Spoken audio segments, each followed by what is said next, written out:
a car or even a house, biggest purchase of your life, your initial reflexive response is, this is just the greatest thing. I have so totally made it. Then you kind of settle down a little bit and you try anyway to get real about things. Good morning to you. Good Tuesday morning. I'm Dejan Kovacevic of DK Pittsburgh Sports. This is Daily Shot of Steelers. It comes your way bright and early every weekday if you're into hockey and or baseball. I also offer daily shots, Penguins and Pirates, in the same place that you found this. I had the same reaction. I'm sure of this, that you and everybody else did when the Steelers acquired DK Metcalf. And I'm sure that's in part because in football, because a lot of the games are played at the same time, you rely on the highlights heavily to experience the other 31 teams and their respective star players. So you just hear his name and you think of all the spectacular sights that you've appreciated over his years in Seattle. Because not only did he make a lot of catches and pick up a lot of yards, but he did it with flair. You didn't have to wonder who that was, flying down the field with those huge shoulders and comparably freakish athleticism. On top of that, he's only 27 years old, still figures to have some of his best football in front of him. And then, of course, at the time, let's remember that it was Metcalf being added to George Pickens. So everyone's picturing these twin towers, this unstoppable duo and everything else. And now, I mean, the dust has settled somewhat. I mean, Metcalf wasn't even the main attraction at minicamp. That, of course, was Aaron Rodgers. And before that, of course, Pickens gets traded to Dallas. So the whole exchange, at least for now, is Metcalf for Pickens. And while I'm sure that probably only about 99% of Pittsburgh's population would take that swap in a heartbeat, it's not the same as having both of them. And it's definitely not the same that everyone was feeling that day. So what I'm about to say here, and I hope it's taken in the fairest possible context, won't really help in that regard.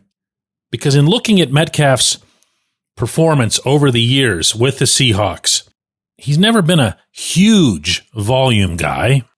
Peaked at 1,303 yards back in 2020. Never topped 1,114 since. Hit 90 catches once. That was in 2022. But had 66 each of the past two seasons. His highest touchdown total was 12 in 2021.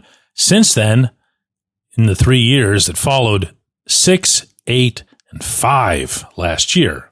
First downs went from 52 a couple of years ago to just 35 last year. Also lost a couple of fumbles. Reiterating here, I'm not being negative. I'm reading the numbers that are in front of me. There's a difference. If I was being negative, I wouldn't try to take other things into consideration, such as, by all accounting and by all reporting out of the Pacific Northwest, he and Geno Smith really just misfired between each other for the better part of the season. Smith, in general, wasn't seen as being on the same page as the Seahawks, and that, of course, led to Smith winding up now with the Raiders. So, can things get better in Pittsburgh? Yes. My answer to that is unequivocally yes, they can. Will they?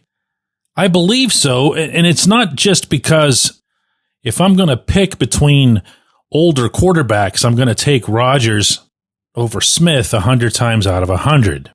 But it's more because this team really, really needs this guy. Like, this offense is going to be so much more reliant on Metcalf than anything I think he's experienced in Seattle in some time.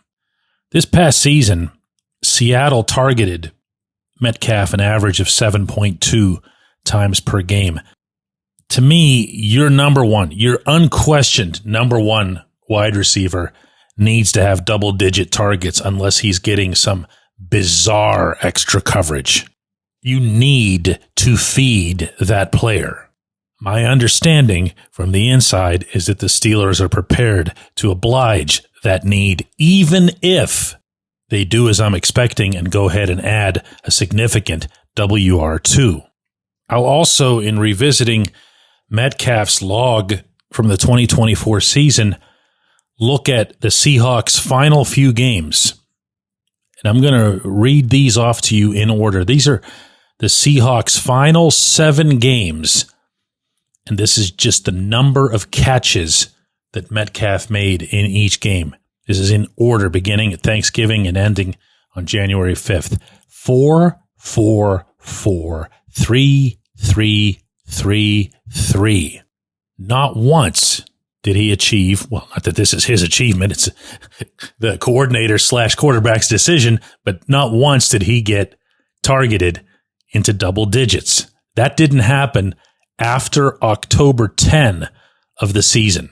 Not coincidentally, I'm sure, his biggest plays went out the window.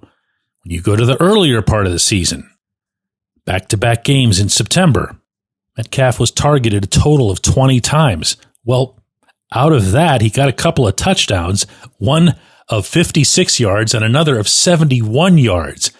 I mean, the opponents matter too, and they were the Patriots and the Dolphins. But the connection there seems unmistakable. He needs, Metcalf does, in this offense to be vital. He needs to be used in multiple capacities. And yes, of course, he needs to be WR1 in every way, shape, and form, regardless of any other roster moves that come. Or to word this in another way, imagine if he isn't. When we come back, J1Q. This segment of Daily Shot is brought to you by our good friends at Mike's Beer Bar. They're located on Federal Street, directly across from PNC Park. Mike has more than 500 beers on tap, including from more than 50 local breweries. Stop in and say hello. Tell Mike we sent you. Mike's Beer Bar.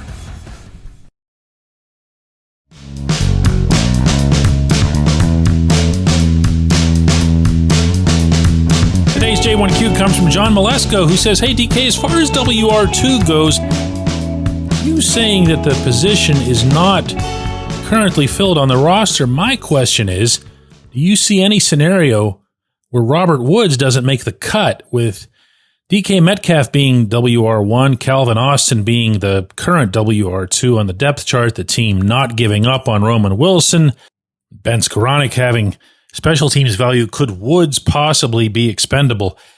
I mean, yeah. One of the things about bringing in these older wide receivers, we've seen that pattern now for the Steelers a few years, is that unless you're Jericho Cotchery and you come in at that age still being able to meaningfully, not at all reluctantly, contribute to special teams, you're putting yourself, your own status, in jeopardy. Woods turned 33 a couple of months ago. He just finished, and this is understandable, his least productive season in the NFL, 20 catches on 30 targets for the Texans, 203 yards, no touchdowns, and I'll put in huge parentheses here that he fumbled the ball 3 times and lost it once. That's a figure that should always leap out to you when it comes to that position. As the Texans advanced through the playoffs, is always a good place to look to see how seriously a team takes a player's contributions. Woods made 2 catches on 4 targets in the first round in beating the Chargers, and then wasn't utilized really at all in the loss to the Chiefs. No targets, no nothing. So yeah, it can go in either direction, really. It can be that Woods is all the way out, or if he were to somehow drink from some fountain of youth and make his way back to even where he was just a couple of years ago, barring nothing else developing, he could be your WR2, because you look at his numbers, my goodness, just a handful of years ago, this was a real guy in the NFL. 1,000-yard guy for 3 years. A first down machine, I should add. But, show me where that's the direction that these things happen. Wide receivers don't just age, they age by falling off a cliff. Every little twitch muscle, every little millisecond, every spin, turn, pivot, everything has to be at peak level. The moment any of that starts getting shaved off, so does all the rest. If anyone's going to emerge as the internal WR2, or however you want to label them based on their X, Ys, and Zs, it's going to be Calvin Austin, and after that, it's going to be Roman Wilson. But until then, I'm going to continue to insist that this summer will be different for Omar Khan. It's not going to happen soon enough for anyone around here, but his options become much greater if he waits into training camps, into preseason.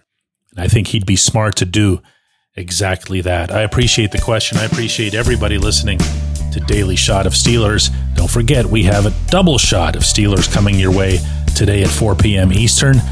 That's our live every weekday video program on our YouTube channel and, of course, on our DK Pittsburgh Sports app and website. Hope to see you then.